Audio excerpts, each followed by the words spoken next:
So good morning everyone, welcome to our channel. और आज के इस वीडियो में हम कवर अप करने वाले हैं एडवर्टीजमेंट राइटिंग को। सो आज के इस वीडियो को आप सभी लास्ट तक देखिएगा। वीडियो हेल्पफुल होती हो तो इस वीडियो को लाइक शेयर सब्सक्राइब ज़रूर करिएगा। सो आज के इस वीडियो में हम कवर अप करेंगे एडवर्टीजमेंट राइटिंग। आपको बताएंगे कि एडवर्टीजमेंट राइटिंग क्या होता है, इसका डेफिनेशन क्या होता है, इम्पोर्टेंस क्या होता है, और आपको बताएंगे कि कितने तरीके के एडवर्टीजमेंट राइटिंग होते हैं, कितने तरीके के एडवर्टीजमेंट राइटिंग होते हैं, क्या क्या से इसके फीचर्स होते हैं। सो सब कुछ आपको इस वीडियो में देखने को मिलेगा, तो वीडियो को लास्ट तक देखिएगा। वीडियो हेल्पफुल होती हो तो लाइक शेयर सब्सक्राइब ज़रूर करिएगा। सबसे पहले हम ये समझेंगे कि एडवर्टीजमेंट राइटिंग होता क्या है, क्योंकि बहुत सारे स्टूडेंट समझते नहीं हैं और एग्जामिनेशन में वो गलत लिख करके आ जाते हैं।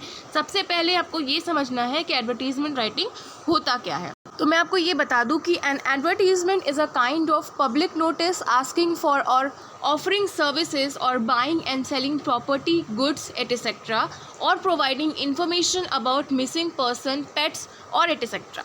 ठीक है, जैसे कि अगर हम किसी चीज़ को ख़रीद रहे हैं, है ना, किसी चीज़ को हम ख़रीद रहे हैं, जैसे कि आप डेयरी मिल्क चॉकलेट ख़रीद रहे हो, तो आप वो चॉकलेट के बारे में जानोगे ना पहले। अगर आप उस चीज़ के बारे में जानोगे ही नहीं, आपको पता ही नहीं होगा, तो आप कैसे ख़रीदोगे। तो उसके लिए जो कंपनियां होती हैं वो एडवर्टाइजमेंट पब्लिश करती हैं।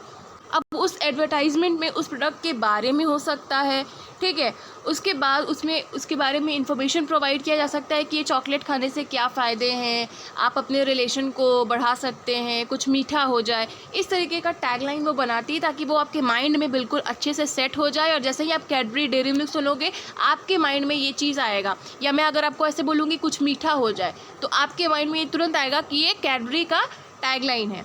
ठीक है, उसी तरीके से मैगी का हो गया, 2 मिनट की मैगी, तो ये आपके दिमाग में तुरंत आ जाएगा कि मैगी के बारे में यहाँ पे बात हो रही है। तो उसी तरीके से कंपनी कुछ स्पेशल टैगलाइन बनाती है, जिससे आपके माइंड में बिल्कुल अच्छे तरीके से सेटल हो जाता है, ताकि वो बिल्कुल अच्छे तरीके से सेल हो। उसी तरीके से प्रॉपर्टी के बारे में, गुड्स के बारे में, जैसे कि अगर हम फेविकॉल के बारे में बात करेंगे तो आपको दिमाग में आ जाएगा। तो उसी तरीके से कंपनियां जो होती हैं कुछ स्पेशल टैगलाइन बनाती हैं अपनी चीज़ों को सेल आउट करने के लिए। या अगर आपका कोई पेट है, कोई आपके घर में कोई पर्सन है, वो अगर मिसिंग हो जाता है, तो आप एक एडवर्टाइजमेंट बनाते हो कि हमारा जो पेट है उसका नाम पप्पू है, वो गुम हो गया है। ठीक है, हमारे घर में जो एक पेट है, एक बर्ड है, वो गुम हो गई है।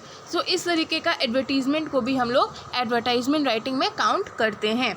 ठीक है, सो आई होप कि एडवर्टीजमेंट राइटिंग के डेफिनेशन में आपको कोई सा भी डाउट नहीं होगा। आप लोग बिल्कुल अच्छे से समझ गए होंगे माइंड में कि एडवर्टीजमेंट राइटिंग क्या होता है। अगर आपको कहीं से भी थोड़ा सा डाउट है तो आप लोग कमेंट सेक्शन में मुझसे पूछ सकते। सो अब हम यहाँ पे बात कर लेते हैं कि एडवर्टीजमेंट राइटिंग कितने तरीके का होता है। तो देखिए, एडवर्टीजमेंट राइटिंग जो होता है ना, वो 2 तरीके का होता है। ठीक है, एडवर्टीजमेंट का हम लोग डेफिनेशन समझ लिए। अब एडवर्टीजमेंट कितने तरीके के होते हैं। सो एडवर्टीजमेंट राइटिंग जो होते हैं वो 2 तरीके के होते हैं। ठीक है, first is the classified and the other one is the commercial. ठीक है, एडवर्टीजमेंट राइटिंग कितने तरीके के होते हैं, तो 2 तरीके के होते हैं। First is our classified and second one is of the commercial.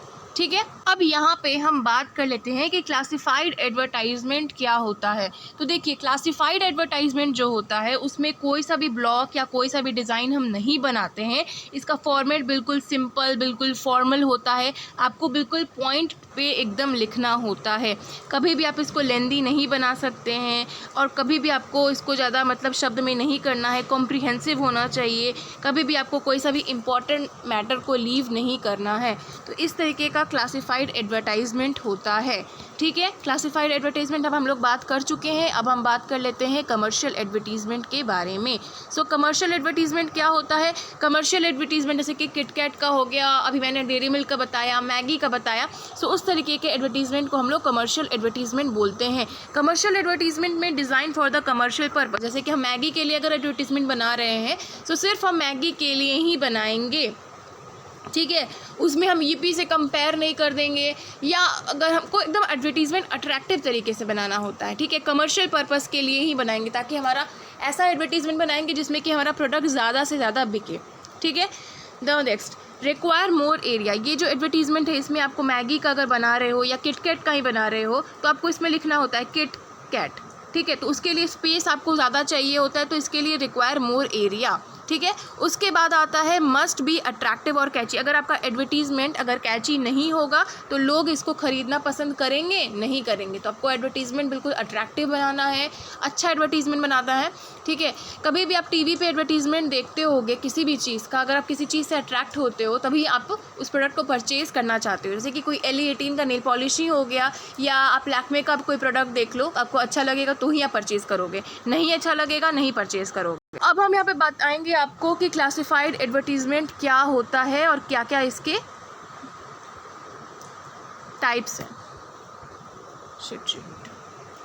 तो इतना हम लोगों ने समझ लिया। अब हम समझेंगे यहाँ पर कि क्लासिफाइड एडवर्टीज़मेंट कितने तरीके के होते हैं, ठीक है।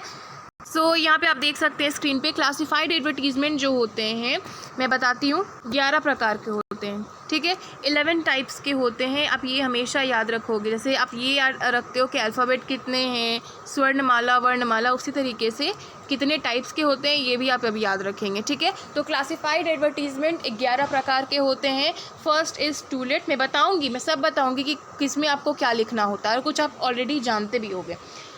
First is to let, second is for sale, third one is situation vacant और wanted, fourth one is lost and found, फिर accommodation wanted, educational, matrimonial, tuition, packers and movers के लिए हम लिखते हैं, फिर हम कैनल के लिए लिखते हैं, फिर टूर्स एंड सर्विसेज के लिए भी हम लिखते हैं। अब हम जान लेते हैं कि टू लेट क्या होता है।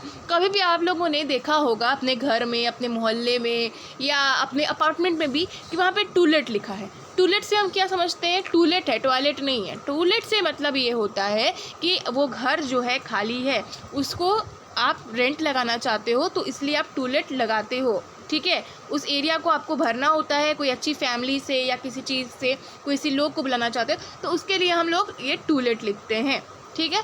अब आपको टूलेट का मतलब पता चल गया होगा। फॉर सेल, फॉर सेल जैसे कि मारुति सुजुकी का जो है बिल्कुल अच्छा ऑफ़र आया है, होंडा का ऑफ़र आया है, BMW, ऑडी, ये सब का ऑफ़र आया है तो फॉर सेल हम लिखते हैं। आया समझ में? ठीक है। प्रॉपर्टी के लिए भी फॉर सेल लिखा जाता है। अब बात करते हैं सिचुएशन वैकेंट और वांटेड के बारे में। इससे आप क्या समझते हो? सिचुएशन वांटेड और वैकेंट का ये मतलब होता है इंपॉर्टेंट इन्फॉर्मेशन।